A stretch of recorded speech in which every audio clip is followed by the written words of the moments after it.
Okay, y'all. I know I don't really talk about travel, and I'm gonna talk about travel again today, so don't worry. But I've been getting a lot of questions.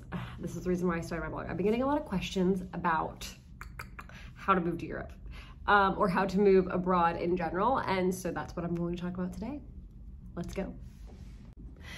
Before I get started though, if you would do me a favor, make sure you like this video, leave a comment, give it a thumbs up, subscribe to the channel, all of that good stuff. It really helps me to grow and keep making these videos and edit them and all of that fun stuff. So anyways, thank you. Let's get started.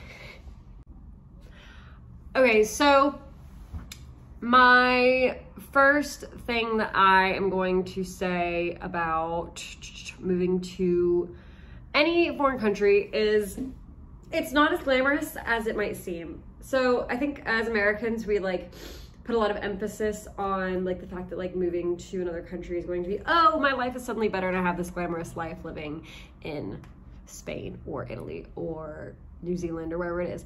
And while yes, like it's a great thing to pick up and move to another country because you learn so much about yourself and about the world and about how other governments work and just bureaucracy in other places and how to rent an apartment when you never thought you'd be able to.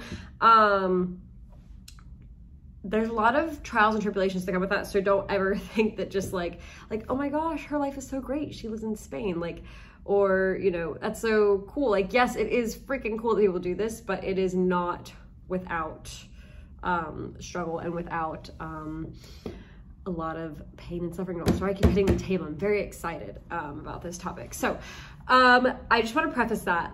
And I think that the other thing is that if you are doing it, make sure that you're doing it to fully take advantage of the living in another country. Because a lot of times you can only do it for a certain period of time unless you decide to like literally become an expat and sort of like renounce your home country, which is a big deal. And people don't like to think it's a big deal, but like for me to say like, sorry, America, I'm done with you, I'm never moving back is a huge deal to me.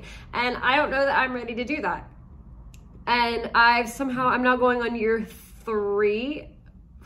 Gosh, I'm in a year and a half living in Spain, and then I lived in Italy for a year before. So, you know, and that's not that long of a time. So people live here for a very much longer period of time and don't ever renounce their country. But if you want to like buy a house and like actually settle somewhere, that's a whole nother ballgame. But if you are doing it for a short period of time, it's very important that you sort of take the initiative and make sure you're doing it for the right reasons. If you want to move to Europe for a year so that you can live and travel and experience a lot of Europe, then make sure that when you decide to do it, that you have enough money saved up that you are prepared to do that. And make sure that you're okay with maybe not working 9 to 5. Because a lot of people, especially Americans, are like, oh my God, I moved to Europe and now I don't work, and like they freak out. So just be comfortable with the mindset of the country that you're moving to. And if it's something that you want to do because you're traveling, make sure that you are fully prepared for that. Make sure, because it's very easy to get complacent and stay in one area. You know, like when I lived in Italy, I feel like I didn't travel nearly as much as I should have.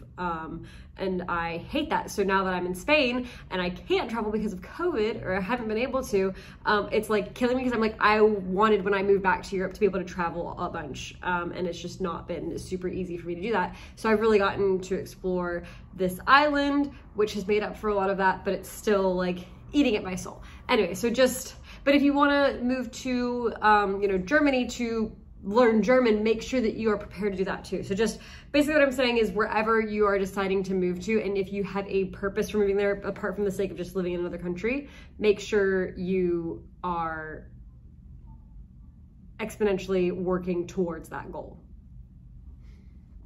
So,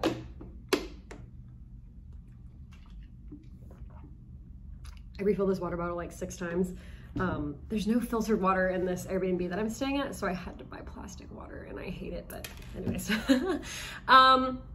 So one of the first and easiest ways to move to another country, and this is how I first moved to Italy, is by doing a study program. So, and it doesn't have to be like with your university. Like I did this well, I guess I was still in uni, but I know lots of people who do it after they've graduated. There's a girl here in Palma who's American who is studying Spanish. I say studying Spanish, she is studying Spanish.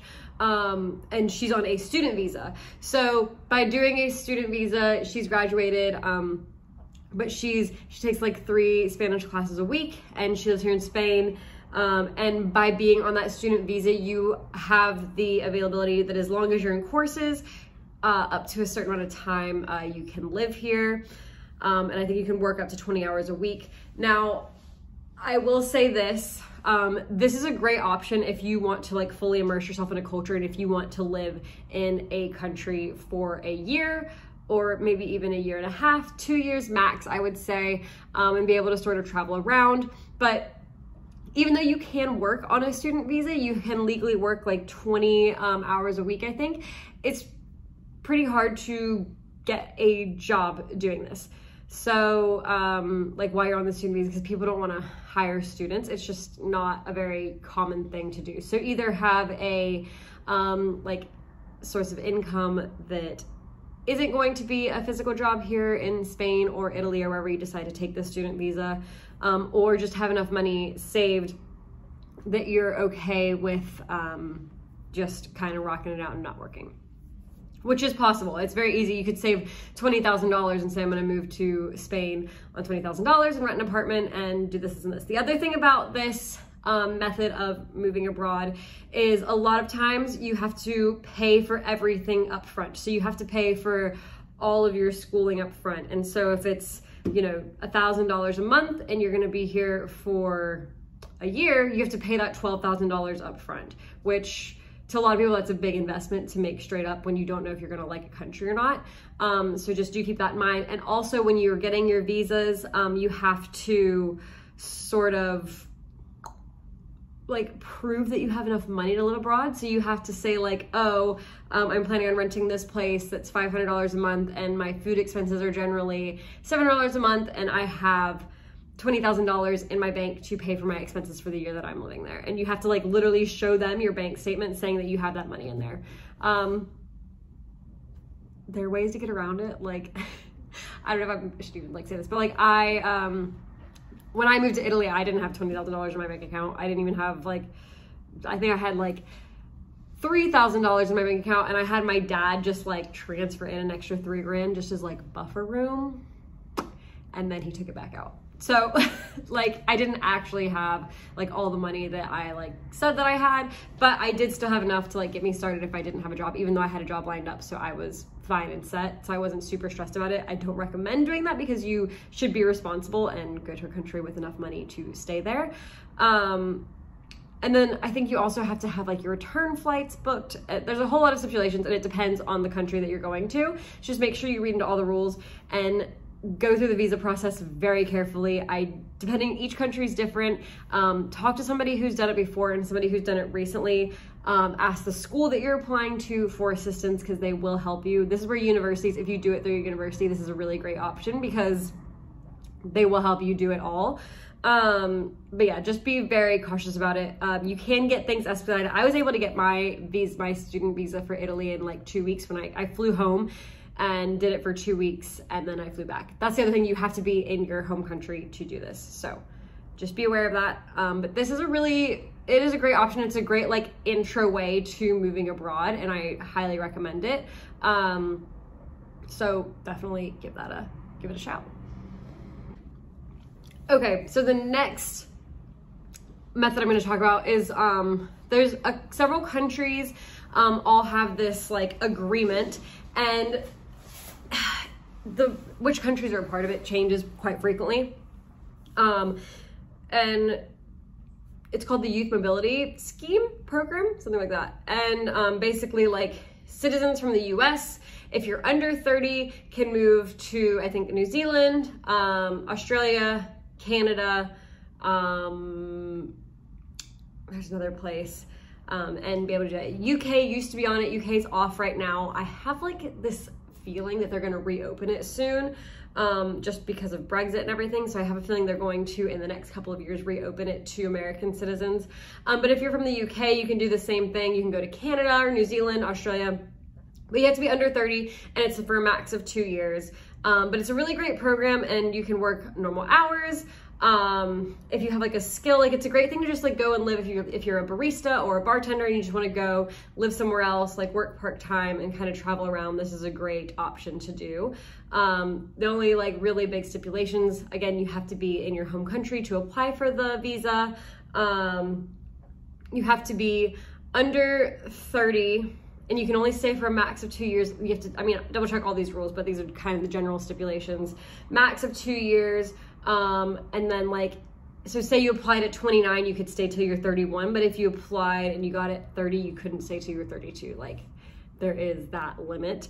And then you can apply for extension, but you can only apply for an extension once. And if you don't get it, you like can't reapply.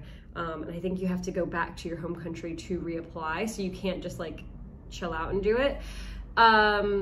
But this is another great program for young people to get out and move around and experience another culture. So if you did this and you wanted to work part-time and be able to experience, you know, traveling in another place, it'd be a great thing to do. This program is a little bit better it does ease the process of getting a job a little bit more because, first of all of these countries that are in it are English-speaking countries. And the cultures aren't that different, whereas like there's a big culture between the US and Spain, like working culture. Whereas like there's not the big difference between US and Australia working culture. It's very similar, and obviously there's not, I mean, there is a bit of a language barrier between Yanks and Aussies, but nothing like too crazy that we can't get by. So that's definitely something to look into and is a great way to move abroad if you are under 30. Okay, so this next one is very like country specific. So there's certain countries who will give you freelance visas. Germany is one of them.